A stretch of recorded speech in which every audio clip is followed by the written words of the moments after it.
Okay, परत एकदा तुमच्या सर्वांचं मी स्वागत करतो आणि आजचं सेशन सुरू करतो. लास्ट लेक्चर मध्ये आपण किंगडम एनिमलिया क्लासिफिकेशन क्रायटेरिया म्हणजे बेसिस ऑफ क्लासिफिकेशन आपण पाहिलेलं आहे. ठीक आहे, तर एक गिरदास काय प्रॉब्लेम सर?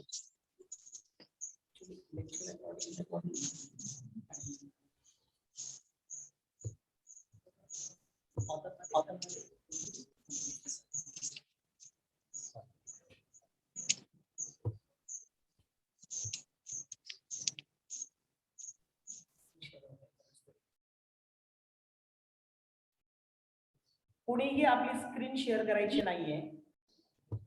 ठीक आहे, समोर फक्त बोर्ड जिथे दिसतोय माझा व्हिडिओ फक्त तेवढाच व्हिडिओ ऑन ठेवायचा आहे सगळ्यांनी. ठीक आहे, चला कंटिन्यू करूया. मग लास्ट लेक्चर मध्ये आपण क्रायटेरिया फॉर क्लासिफिकेशन बघितलेलं होतं. क्लासिफिकेशन कशा पद्धतीने होतं ते. ठीक आहे, आता पुढे आपण प्रत्येक ॲनिमलचं सेपरेट क्रायटेरिया, सेपरेट क्लासिफिकेशन, प्रत्येक ॲनिमलचे सेपरेट कॅरेक्टरिस्टिक फीचर्स आपण इथे पाहणार आहोत. याच्यापूर्वी काही कॅरेक्टर्स मी ऑलरेडी तुम्हाला किंगडम एनिमलियामध्ये रिलेटेड टू स्पेसिफिक पायलम्स मी तुम्हाला ऑलरेडी सांगितलेले आहे. म्हणजे जसं सिमेट्री असेल, सिलोम असेल, या व्यतिरिक्त ऑदर जे काही असेल दॅट इज सेगमेंटेशन असतील, त्याच्यानंतर जे काही आपण जितके बेसिस ऑफ क्लासिफिकेशन मध्ये पाहिलेले आहे ते सगळे पॉइंट्स त्या ठिकाणी येतील. ठीक आहे, आणि त्याच्यामध्ये आपण ते जितके कॅरेक्टर घेतले 6 to 7 कॅरेक्टर्स आपण जे घेतले ते सगळ्यांमध्ये ऍड होऊन जातील. ठीक आहे, तसं मी या ठिकाणी त्याला इन शॉर्ट रिपीट करणार आहे. ठीक आहे, चला मग सर्वात पहिलं ऑर्गॅनिझम नॉन कॉर्डेट्स मध्ये आपण घेणार आहोत porifera, that is phylum porifera. Poriferans जे आहेत यांच्या नावामध्येच यांची इन्फॉर्मेशन प्रेझेंट आहे. In its name there is an information. मग ती कोणती इन्फॉर्मेशन असेल तर porifera already it is a non chordate. ठीक आहे, हा एक कॅरेक्टर क्लिअर झालं. नाव द नेम पोरीफेरा, PORI, पोरीचं मिनिंग काहीतरी वेगळं काढू नका. ठीक आहे, तर पोरीफेरा म्हणजे pores. These are pore bearing animals. काय आहे ते? These are pore bearing animals. या एनिमल्सच्या बॉडीवरती पोर्स प्रेझेंट असतात. ठीक आहे, या एनिमलच्या बॉडीवरती पोर्स प्रेझेंट असल्या कारणाने आपण त्यांना पोर बिअरिंग एनिमल्स असं म्हणतो. बऱ्यापैकी काही लोकांचे आन्सर या ठिकाणी येत आहेत की पोर बिअरिंग एनिमल्स. मग आपण हे सगळे कॅरेक्टरिस्टिक फीचर पाहूया. परंतु पोर बिअरिंग एनिमलच्या बेसिसवर त्याचं बॉडी फॉर्म कसं असू शकतं सगळे कॅरेक्टर आपण वन बाय वन याच्यामध्ये पाहणार आहोत. तर सर्वात पहिलं कॅरेक्टर आपण याच्यामध्ये बघूया, that is and it's habitat. कुठे आहे, कुठे प्रेझेंट आहे तर एक्सक्लुझिव्हली मराईन. कसे आहे ते? एक्सक्लुझिव्हली मराईन म्हणजे सी वॉटर मध्ये हे प्रेझेंट असतात.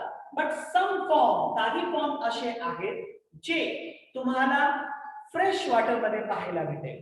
ठीक आहे, यापैकी एक ऑर्गॅनिझम म्हणजे आपण भरपूर एक्झाम्पल्स त्याच्यामध्ये पाहणार आहोत, परंतु स्पॉन्जिला हा एक एक्झाम्पल आहे. स्पॉन्जिला हा एक एक्झाम्पल आहे. It is present in fresh water.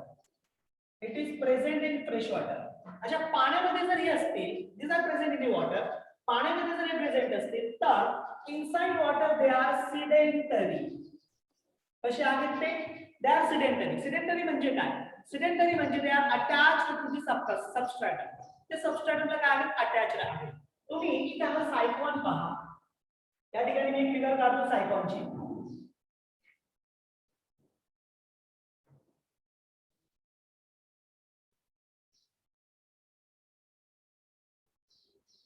हा सायकॉन आहे. ठीक आहे, तर हा जो स्ट्रक्चर तुम्हाला दिसतोय हा सपोर्टिव्ह स्ट्रक्चर आहे which is used to attach to the substratum. जो सबस्ट्रॅटमला अटॅच होण्यासाठी गरजेचा आहे किंवा युजफुल आहे. ठीक आहे, मग याच्यावरून आपल्याला कळतं की दे आर सिडेंटरी. सिडेंटरी म्हणजे दे आर अटॅच. सगळ्या प्रकारचे ऑर्गॅनिझम तुम्ही यामध्ये पाहू शकता. तुमचं स्पॉन्जिला तुम्ही पाहू शकता. Use sponge, see are use sponge. त्याची फिगर या पद्धतीने आहे. ठीक आहे. तर हे जे ऑर्गॅनिझम्स आहेत, हे ऑर्गॅनिझम्स जे आहेत ते सबस्ट्रेटला अटॅच असतात म्हणून सिडेंटरी. सिडेंटरीच्या अपोजिट असतं फ्री स्विमिंग. सिलेंडरीचा अपोजिट काय असतं? There is an free swimming nature. आता फ्री स्विमिंग नेचर म्हणजे काय? फ्री स्विमिंग नेचर म्हणजे काय? तर they are not attach to the substratum. सबस्ट्रेटला अटॅच नाही, ते पाण्यामध्ये काय होतात? फक्त स्विम होतात म्हणून फ्री स्विमिंग. पण यांच्यामध्ये अशा प्रकारचं नेचर आहे, फ्री स्विमिंग नेचर नाही. ही फिगर मी तुम्हाला तुमच्या समोर काही फिगर दिलेल्या आहेत. ठीक आहे. तर याच्यापैकी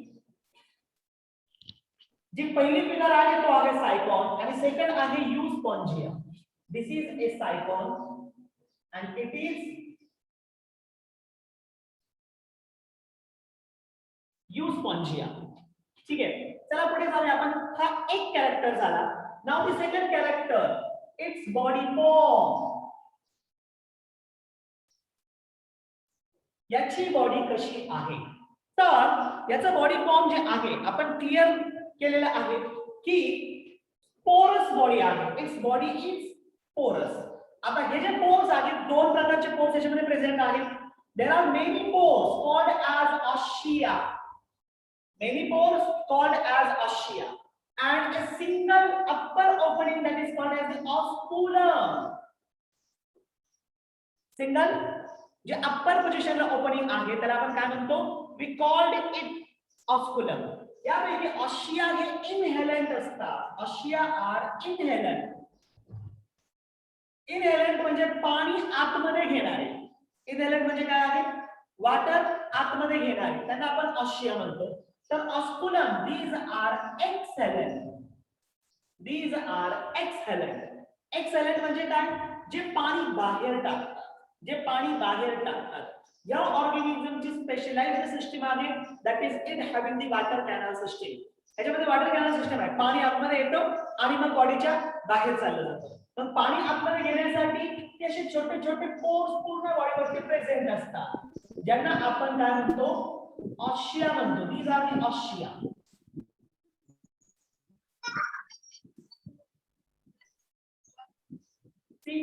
These are ossia. ठीक आहे. आणि हा वरतीला मेन जे ओपनिंग तुम्हाला भेटते एक सिंगल, दॅट इज ऑस्कुलम. ठीक आहे. ती सिंगल ओपनिंग असेल त्याची, म्हणजे सिंगल ओपनिंग मध्ये होतच आहे, पाणी बाहेर जातं आणि ऑस्शिया पाणी आतमध्ये घेण्यासाठी आहे. ऑस्कुलम पाणी बाहेर टाकतो म्हणून आपण त्याला एक्झेलंट म्हणतो. ऑस्शिया पाणी आतमध्ये घेतात म्हणून त्याला आपण इनहेलंट म्हणतो. This is about its body form. हे झालं याचं बॉडी फॉर्म. पुढे जाऊया आपण लेवल ऑफ ऑर्गनायझेशन. याच्यामध्ये बॉडीची लेवल कशी आहे किंवा बॉडी ऑर्गनाइज कशा पद्धतीने झालेली आहे. आता तू ग्लास घेऊन काढ. ऑर्गनायझेशन पाहिलं ना तरी तो तुमच्या cellular level of organization. There is no tissue. इथे टिश्यू ऍब्सेंट आहे. टिश्यू नेचर याच्यामध्ये नाहीये. सेल्युलर म्हणून it consist cell aggregate. Body plan. काय कन्सिस्ट करतं? Cell aggregate body plan consist करतं. चला पुढे जाऊया आपण. Germ layers. How many germ layers are present? बाकीचे लोक आपलं साऊंड म्यूट करतील. समजते सगळ्यांना? काय होईल? बाकीच्यांचे आवाज जर येत असेल तर मग तो प्रॉब्लेम असेल. फिगरसाठी स्क्रीनशॉट घ्या जरा पटकन. फिगरसाठी स्क्रीनशॉट घ्या, मी त्याला इरेज करणार आहे. ठीक आहे. पुढे कंटिन्यू करूया आपण.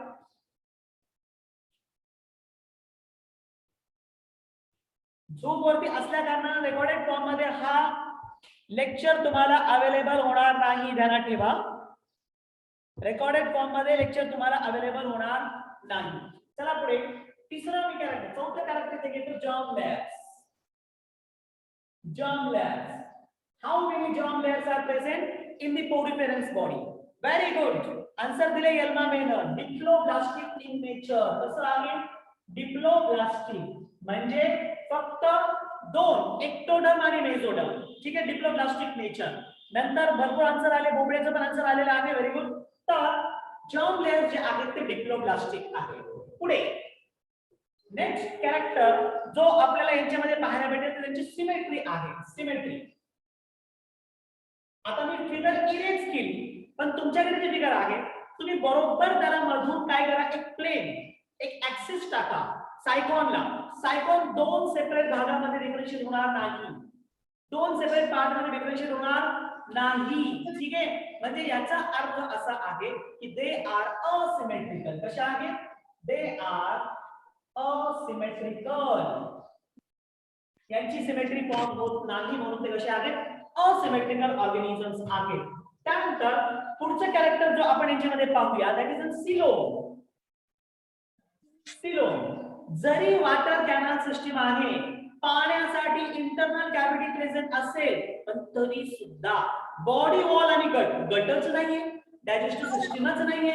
मग डायजेस्टिव्ह सिस्टीम नसेल तर बॉडी वॉल आणि डायजेस्टिव्ह सिस्टीम मध्ये कॅनल किंवा सिलोम कॅव्हिटी याच्यासाठी संबंधच येत नाही. म्हणून सिलोम कसं आहे? व्हेरी गुड आन्सर आले असिलोमेट. आन्सर दिलेला आहे that is acoelomate organism. Organism कसा आहे? It is A acoelomate organism. ठीक आहे त्याच्यानंतर पुढे जाऊया. Its body wall. Its body wall. Body wall तीन पार्ट मध्ये डिवाइड झाला. ध्यानात ठेवा. आता हा नवीन कॅरेक्टर हे तुमच्या एनसीईआरटी मध्ये दिलेला आहे पण महत्त्वाचा आहे. तर बॉडी वॉल हे तीन पार्ट मध्ये डिवाइड झालं. बऱ्याच जणांचे आन्सर अजूनही मागचे त्याच्यातून येत आहेत. पुढे कंटिन्यू करूया आपण. There are three parts. ठीक आहे सर्वात आउटर असलेलं दॅट इज पिनॅकोडम.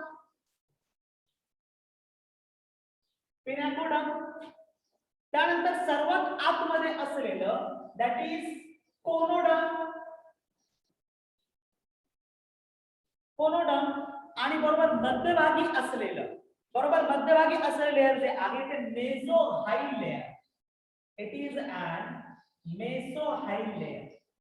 ठीक आहे तर असे तीन लेअर बॉडी वॉलला प्रेझेंट आहे. आता इथे फिगर मध्ये क्लिअर करतो तुम्हाला.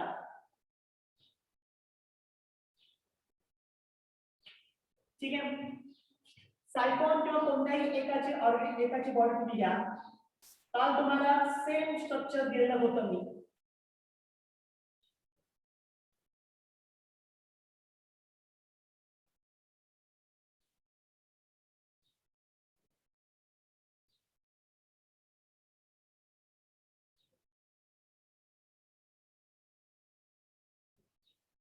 Now see here the structure.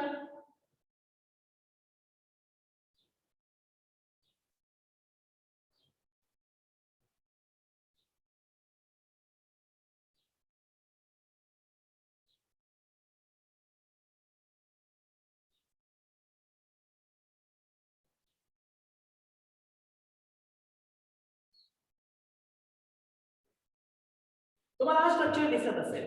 ठीक आहे आता या स्ट्रक्चर मध्ये हे तुम्हाला वरती ऑस्कुलम दिसतंय आणि हे पोर्स दिसतायत.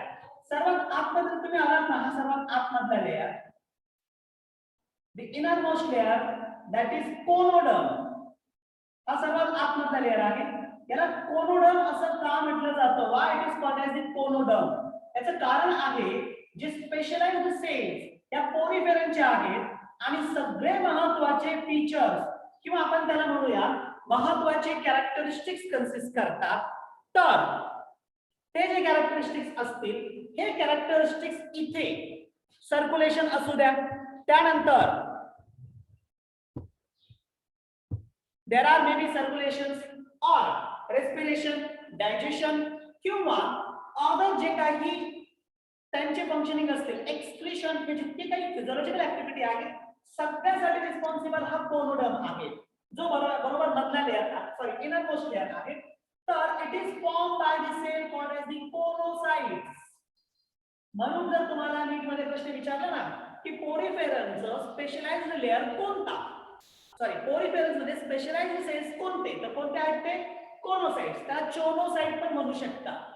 तुम्ही तुमच्या पद्धतीने त्याचं प्रोनाउन्सिएशन घ्या परंतु प्रोनाउन्सिएशन या पद्धतीने किंवा स्पेलिंग या पद्धतीने CHOANO चोनोसाइट्स. ठीक आहे तर हे सेल्स त्याच्या आतमध्ये प्रेझेंट असतात ज्यांची महत्त्वाची या ठिकाणी ऍक्टिव्हिटी असते.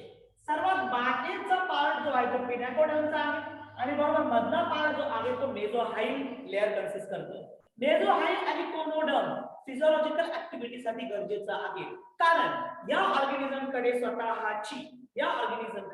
स्वतःची एक्सक्रिटरी सिस्टीम नाही, रेस्पिरेटरी सिस्टीम नाही, डायजेस्टिव्ह सिस्टीम नाही, सर्क्युलेटरी सिस्टीम नाही.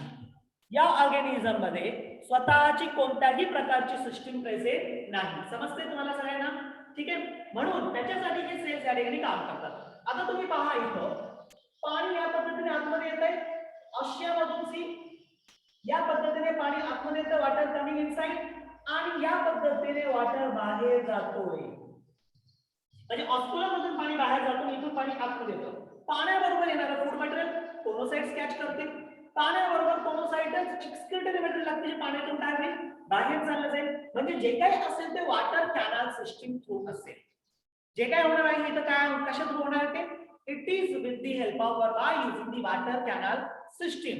जर वॉटर कॅनल सिस्टीम थ्रू जर असेल, if it is through water canal system, then water canal system कितीतरी फिजियोलॉजिकल ऍक्टिव्हिटीज साठी इथे कामी येणार आहे.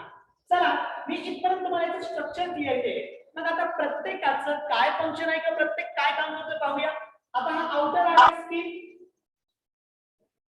ऍक्च्युअल फंक्शनिंग ते दोघांचे आहेत. कोणाचे? दॅट इज कोनोसाइट्स, आणि दुसरा जो आहे तो मेसोहाइल सेल्स किंवा मेसोहाइल लेयर. तर कोनोसाइट जे आहेत यांना आपण फ्लॅजेलेटेड पोलार सेल्स पण म्हणतो. They are also called as flagellated polar cells. काय म्हणतात त्यांना? They are also called as flagellated polar cells. म्हणजे या सेल्सला फ्लॅजेला असतात. तुम्ही याला जर बघितलं तर या पद्धतीने लिहू शकता. सी या मी एक सेलची फिगर काढली सिंगलची, त्याच्यामध्ये हे बघा फ्लॅजेलेटेड आतमध्ये आलाय, म्हणून it is a flagellated polar cell. नाव देताना याला काय म्हणणार आपण? It is a flagellated polar cell. आणि याचं फंक्शन जे आहे मेसोहाइल सेल बरोबर किंवा मेसोहाइल लेअर बरोबर त्याचं फंक्शन आहे. Mesohyl it is a middle layer जो नॉन सेल्युलर असेल. It is a middle layer which is non-cellular.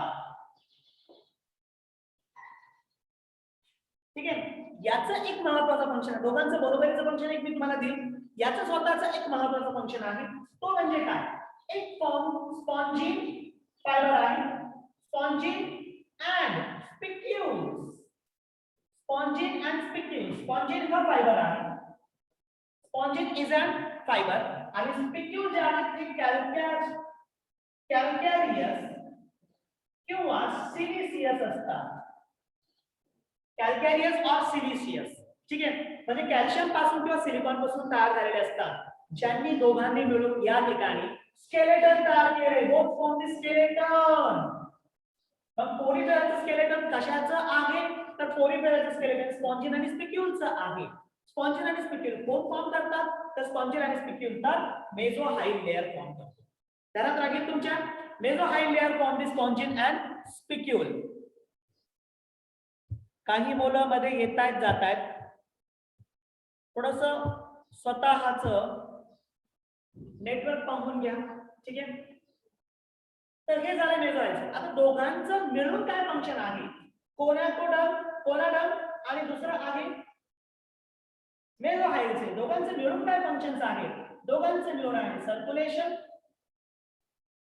Digestion, excretion आणि रेस्पिरेशन.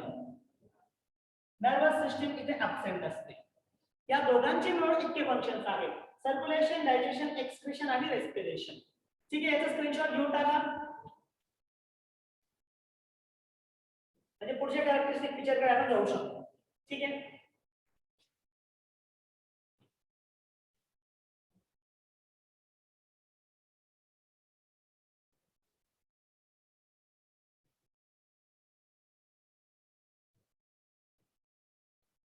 इथे एनसीईआरटी प्लस जे जे महत्वाचं आहे ते सगळं मी तुम्हाला या ठिकाणी देईन. ठीक आहे. आता पुढचं नंबर किती चालू आहे? 8 नंबर आहे.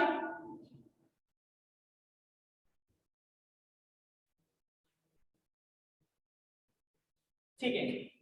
Number 1 canal system. Canal system is a characteristic feature of only poriferous anathema.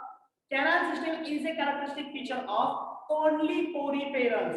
कोणामध्येच नाही. हा वॉटर मस्कुलर सिस्टम भेटेल, पण कोणामध्ये भेटेल? वॉटर मस्कुलर सिस्टम पुढे जाऊन तुम्हाला इकायनोडर्म मध्ये भेटेल. कुठे भेटणार आहे? डायरेक्ट इकायनोडर्म मध्ये. बाकी कोणत्याच ऑर्गॅनिझम मध्ये कॅनल सिस्टम प्रेझेंट नाही. ठीक आहे. मग कॅनल सिस्टम कोणती आहे? It is a water canal system. It is an water canal system. ठीक आहे. आता वॉटर कॅनल सिस्टम कशी फॉर्म झाली मी तुम्हाला सांगितले, ऑशिया ऑस्युलर. तर इथे वॉटर कॅनल सिस्टम मध्ये water enter through ossia. Water enter through ossia. Ossia मधून water कुठे येईल? Ossia मधून बॉडी कॅव्हिटी. बॉडी कॅव्हिटी म्हणजे ही ऑस्कुलम वाली कॅव्हिटी नाही हा. बॉडी कॅव्हिटी ऑस्कुलम सिलोम वाली कॅव्हिटी नाहीये. ठीक आहे. ऑशिया मध्ये येईल आणि ऑस्कुलम थ्रू काय होईल? वॉटर एक्झिट होईल. Water exit. ठीक आहे. Water enters through ostia, osculum through water exit केला जाईल. This is a canal system. पुढे जाऊया आपण आता व्हेरियस सिस्टम कडे. Now next character that is digestion. Here digestive system is absent. इथे स्पेशलाइज्ड डायजेस्टिव्ह सिस्टम नाही. मग इथं काय आहे? There is an intracellular digestion. लक्षात ठेवा, इंट्रासेल्युलर डायजेशन म्हणजे सेल थ्रू डायजेशन केलं जाईल. ठीक आहे. इंट्रासेल्युलर डायजेशन ध्यानात ठेवा. इथं इंट्रासेल्युलर डायजेशन होईल, बट सपोर्ट कोणाचा आहे? तो सपोर्ट या ठिकाणी आहे. Support is of water canal system. Support by water canal system. इथं WCS केलेला आहे वॉटर कॅनल सिस्टम. मग तुम्ही इथं समजून घ्या, याचा एक शॉर्ट फॉर्म घेतलेला आहे water canal system. So this is about the digestion. Then next it's circulatory system. Circulatory system नाहीये. हार्ट नाही, ब्लड वेसल्स नाही. हार्ट पण नाहीये, ब्लड वेसल सुद्धा नाहीये. मग it is absent. Circulatory system काय आहे या ठिकाणी? absent आहे. ठीक आहे. जर सर्क्युलेटरी सिस्टम absent असेल तर आता या ठिकाणी काय आहे? तर फूड जे डिस्ट्रीब्यूट केले जातात थ्रू सर्क्युलेशन, फूड डिस्ट्रीब्युशन साठी असतं, एक्सक्रीटरी मटेरियल घेऊन येण्यासाठी असतं, रेस्पिरेशन करण्यासाठी असतं. तर सर्क्युलेशन कशा थ्रू होईल? डिस्ट्रीब्युशन ऑफ फूड बाय महत्वाचे सेल्स आहेत अमीबोसाइट्स. By amoebocytes. तुमच्याकडे लिहून घ्या. Amoebocyte is a cell of mesohyl layer. Amoebocyte काय आहे? Amoebocyte is a cell of mesohyl layer. ध्यानात राहील तुम्हाला. पुढे जाऊया चला आपण रेस्पिरेटरी सिस्टम कडे. रेस्पिरेटरी सिस्टम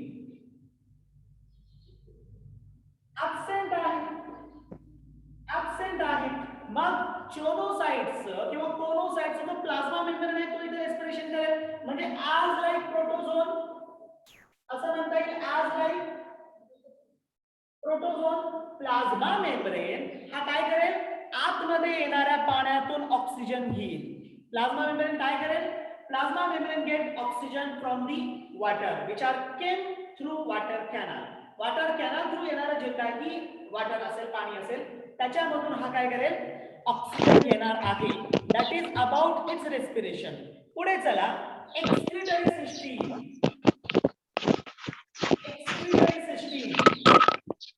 एक्सक्रीटरी सिस्टम इथे पण absent आहे आणि इथेही ॲज लाईक प्रोटोझोआ.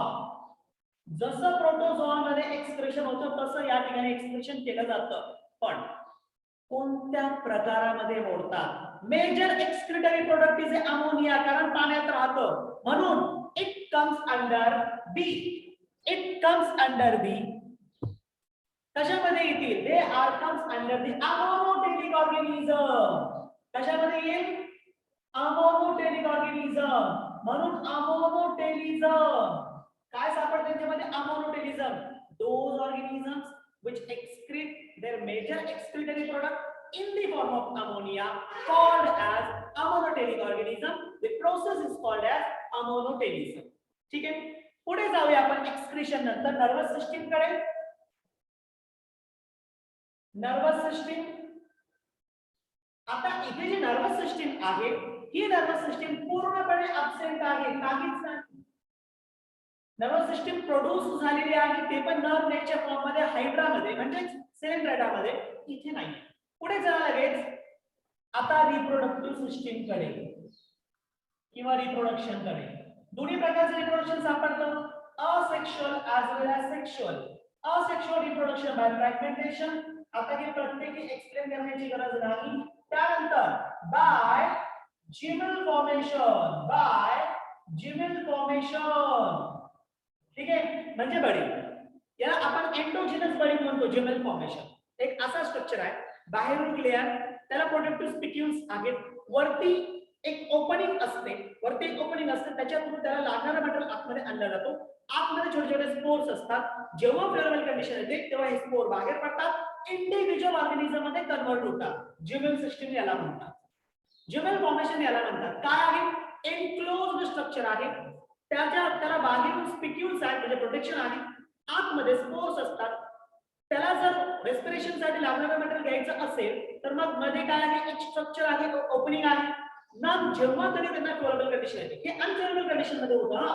जेव्हा फेरोमोन कंडिशन येते तेव्हा त्या ओपनिंग मधून स्पोर्स बाहेर पडतात. प्रत्येक स्पोर इंडिव्हिज्युअल ऑर्गॅनिझम मध्ये कन्वर्ट केला जातो. एंडोजिनस स्पोर फॉर्मेशन याला म्हटलं जातं, that is and Gmail formation. ठीक आहे, आणि पुढे सेक्शुअल रिप्रोडक्शन यांच्यामध्ये भेटते. सेक्शुअल रिप्रोडक्शन साठी they do not having separate sex, याच्यामध्ये सेपरेट सेक्स नाही. म्हणजे हर्मॅफ्रोडाइट एनिमल्स आहे. कसे आहे? हर्मॅफ्रोडाइट. नवीन वर्ड तुमच्या समोर आला. व्हॉट इज हर्मॅफ्रोडाइझम किंवा हर्मॅफ्रोडाइट? हर्मॅफ्रोडाइट नेचर असा आहे की इथे सेक्सेस सेपरेट नाही, एकाच ऑर्गॅनिझम मध्ये मेल फिमेल दोन्ही असतं.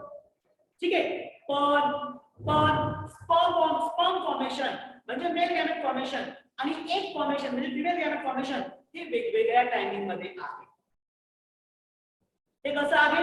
स्पर्म फॉर्मेशन आणि egg formation, sperm and egg, sperm and egg form in different time. ध्यानात ठेवा, यावरती एक प्रश्न एम्स मध्ये विचारलेला होता. स्पर्म आणि एग फॉर्मेशन डिफरंट टाइमला आहे, म्हणून इट प्रिव्हेंट्स सेल्फ फर्टिलायझेशन. म्हणजे एकाच दोन्ही सेक्सेस एकाच ऑर्गॅनिझम मध्ये आहे, म्हणजे एकमेकांचेच म्हणजे त्याच्याच मेल आणि फिमेल सिस्टीमचे जे काही गॅमेट्स आहेत ते वापरून फर्टिलायझेशन करतील असं नाही, असं बिलकुल होणार नाही. काय होईल? बाहेरून स्पर्म येईल दुसऱ्या ऑर्गॅनिझमचा आणि तो इथे फर्टिलाइज होईल, कारण अजून याचा स्पर्म हा अजून फॉर्म झालेला नाही. वेगवेगळ्या टायमिंगला प्रिव्हेंट सेल्फ फर्टिलायझेशन. इथं तुम्ही ठेवा, इथं तुम्ही एक स्टेटमेंट लिहा, it prevents this self fertilization. ते काय करतं? सेल्फ फर्टिलायझेशन प्रिव्हेंट करतं. क्लिअर? समजतंय? ठीक आहे, मग इथं डेव्हलपमेंट जी आहे यांच्यामध्ये छोटासा पॉइंट बाकी आहे आणि वेळ संपणार आहे तुमच्या मीटिंगची, त्याच्यामुळे आपण थोडंसं फास्ट मध्ये त्याला क्लिअर करून घेऊया. फर्टिलायझेशन जो आहे याच्यामध्ये इंटरनल आहे. फर्टिलायझेशन इज इंटरनल, बाहेर नाही, इंटरनल फर्टिलायझेशन. आणि डेव्हलपमेंट जी आहे ती इनडायरेक्ट आहे. ध्यानात ठेवा, इनडायरेक्ट. आपल्याकडे कसं आहे, बर्थ होतं, बाळ लगेच डेव्हलप होतं, म्हणजे जसा बाळ आहे तो डायरेक्ट डेव्हलप होतो. ठीक आहे, इथं तसं नाहीये, इथं इंटरमिजिएट फेज येते. इंटरमिजिएट डेव्हलपमेंट इंटरमिजिएट फेज म्हणजे लार्वा फॉर्म केला. इनडायरेक्ट याचा अर्थ काय आहे? There is formation of the larva. या ठिकाणी लार्वा असेल. मग लार्वा कोणकोणतं आहे? तर यामध्ये अँफिब्लास्टुला म्हणून आहे सायकॉन मध्ये. अँफिब्लास्टुला कोणामध्ये? इन सायकॉन. ध्यानात ठेवा. आणि दुसरा एक प्रकारचा लार्वा आहे, दॅट इज पॅरेन्कायमुला.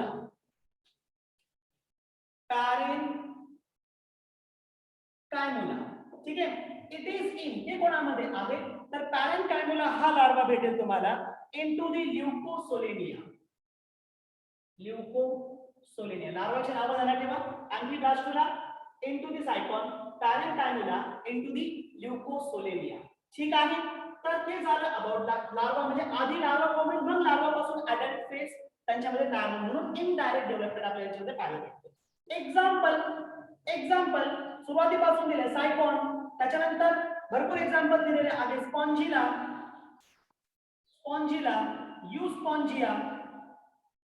युस्पॉन्जिया हा एक एक्झाम्पल आहे. ल्युकोसोलेनिया हा एक एक्झाम्पल तुम्ही इथे घेऊ शकता. त्यानंतर या स्पॉन्जिला यामध्ये युस्पॉन्जिया जो आहे याला आपण बाथ स्पॉन्ज म्हणतो. This is called as the bath sponge. ठीक आहे, स्पॉन्जिला हा फ्रेश वॉटर स्पॉन्ज आहे आणि सायकॉनला आपण सायफा पण म्हणतो. We also called it scypha. ठीक आहे, पोरीफेरा या ठिकाणी पूर्ण झाला. पोरीफेराचे सर्व कॅरेक्टर्स मी या ठिकाणी घेतलेले आहेत. जवळपास 14 कॅरेक्टरिस्टिक्स मी या ठिकाणी घेतलेले आहेत एक्झाम्पल्स. इथपर्यंत तुम्हाला बऱ्यापैकी समजलेलं असेल. समजलंय? चला क्लिअर करा मला. चॅट बॉक्स मध्ये सांगू शकता तुम्ही मला समजलंय तुम्हाला? हा हो सर. ओके, सगळ्यांना चांगल्या पद्धतीने समजलेलं आहे. ठीक आहे, ओके. आता टास्क जो आहे रिलेटेड पुढचे क्वेश्चन सॉल्व्ह करत जायचंय. ठीक आहे, आणि आधीचा टास्क बऱ्याच जणांनी सबमिट केलेला आहे. मी त्याची लिस्ट आता काय करेल तुमच्या अकाउंट वरती ट्रान्सफर करेल. ठीक आहे, मग आता आपण या ठिकाणी थांबूया. जे काही डाऊट्स असतील, काही लोक म्हणतात डाऊट बाकी आहे सर, जे काही डाऊट्स असतील ते वन टाइम मी घेईल. आता आपले 3 म्हणजे याच्यानंतर आणखी 2 ते 3 ऑर्गॅनिझम झाले की त्यांचं एकत्र म्हणजे पहिले 3 टास्कचे डाऊट मी घेईल, मग नंतर पुढे कंटिन्यू करेल लेक्चर. ठीक आहे, ठीक आहे, ठीक आहे. थांबूयात आपण या ठिकाणी आता.